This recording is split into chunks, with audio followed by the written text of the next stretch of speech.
In this video, we're going to talk about how to cancel your timeshare. Now, a lot of people have timeshare, they pay a lot of fees, and right now because of the COVID-19, they can't travel and a lot don't have money to continue paying it, so they want to cancel it. But before we start, if you just sign up, because to be honest with you, you can cancel your timeshare without any issue within the first 7 days in most states, most countries.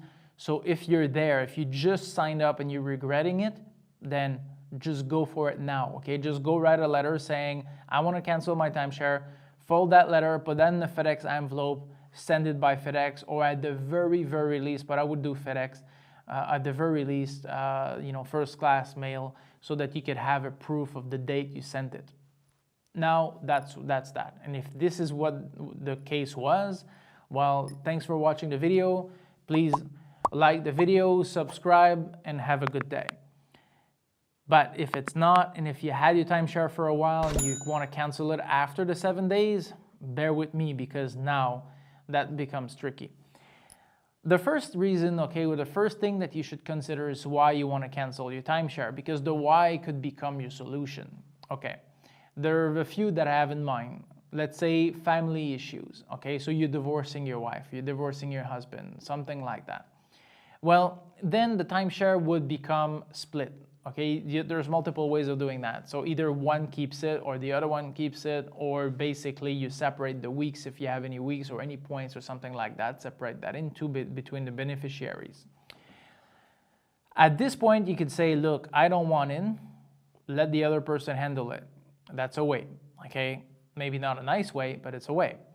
They can go after you anyway, but if you don't have the money, point number 2, financial situation, then what can they do? And this is exactly the idea here. If you have a FICO score, okay, that is very low now, you're below 500 because you haven't paid, like your rent, your debts, or your credit card for a while, and it's been reported to the credit bureau, and basically you end up with, like a R3 or R4 every single month. But you start with R0 every single month that you don't pay something, it adds it. If you have a bankruptcy or you didn't pay for 9 months, you're R9, you basically forget about it. Nobody will ever give you credit. But so if you're in financial trouble, nobody is going to threaten you to ruin your credit. Your credit's already ruined. You become a frivolous lawsuit because if you don't have a credit rating, if you don't have any assets or anything, there's no point for them to sue you. You won't pay anyways, and there's no consequences. So you would be let go, more than likely, okay? Most companies will not bother. They may hire an agency, but most of the time, what's the point? So they're not gonna do anything. So if you don't have money, if you don't have any money to give, they cannot take any. The other one that I have in mind, the other reason is the resorts issue. So for example, I own a lot of properties, I have tenants. If I don't provide a proper place for my tenants to live, they can cancel their lease, okay? So if I don't do the repair, if it's becoming dirty, if it's becoming like unsavory to live in, then fine, they can cancel the lease, okay? They could use that as an excuse. So you can do the same thing with the properties you rented. So basically the resort's getting way older, you get there, the AC doesn't work, this doesn't work, that's fine. You could use that as an excuse to cancel your timeshare. Then there would be the, like the inaccessibility, okay, let's call it that way. So you have 1 week a year or 2 weeks a year that you're supposed to use, but for whatever reason, every time you're trying to book it, there's always something. There's construction, they cannot provide you the week. Well, that's a violation of your contract, cancellation. If you have a flexible timeshare and you have multiple weeks, and let's say, for example, with Hard Rock, I think now I'm at 11 weeks. Well, if they cannot provide me those 11 weeks per year, they're in violation of their contract. Now, of course, they have thousands of weeks and a lot of resorts, so it's easy for them to do it. But if it's a smaller timeshare and they can't do it, then they're a violation of their agreement. Another reason for you to try to cancel. You'd have to document it, but it's not that hard. If you have a bunch of emails and you say, look, I've been trying to book, I can't book, I want to cancel my timeshare. You're not providing me what I paid for. So that's another way to cancel your timeshare. And you can send an email. The thing is, you can send a letter explaining why you want to cancel, and see what happened as well. Because, like, say for example, American Airlines, okay, they had this amazing program in the 80s that they are regretting today, like, deeply. Okay, I wish I wasn't a kid back in those days and I had the money to buy that, because this is extremely valuable. Okay, so the idea is that they had an unlimited first class ticket available whenever, however, to people for $250,000. A lot of people have bought this. Today, they're regretting it dearly. They would love for people to cancel that agreement because they're losing a lot of money with it. Okay, so timeshare could be the exact same thing.